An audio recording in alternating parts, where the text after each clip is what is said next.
So the retrial continues for Constantino Banda. He's the man prosecutors say drove drunk and caused a crash that severely injured Little Lenox Lake in San Ysidro. Now the defense here argues he wasn't even the driver.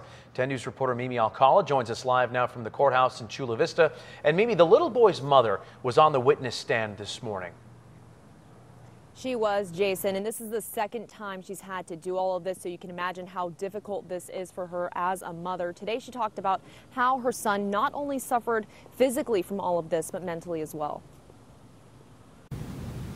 He's so scared of doctors, and he just was never scared of anyone before. He's so scared to go to the hospital. He can't sleep through the night without needing one of us to come into his room. He has nightmares. He has little anxiety attacks when we're in the car. We thought it was car sickness for a while, but he starts panicking. He needs the window down. Ingrid Lake also spoke about how her son now suffers from short-term memory loss.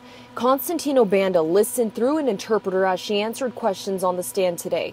Banda, who has been deported from the United States more than a dozen times, is accused of causing the May 6th crash in San Ysidro. Lenox Lake, who was just 6 years old at the time, was on the way home from a Disneyland trip with his parents.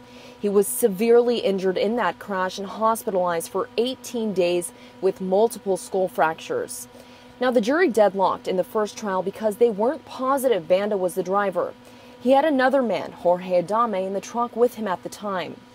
The prosecution says Banda's injuries prove he was the driver, while the defense says the exact opposite, arguing that he was never behind the wheel, and possible seatbelt markings prove that. There's an argument that Adame was the driver, and surveillance video the defense says supports that claim will be shown during the retrial.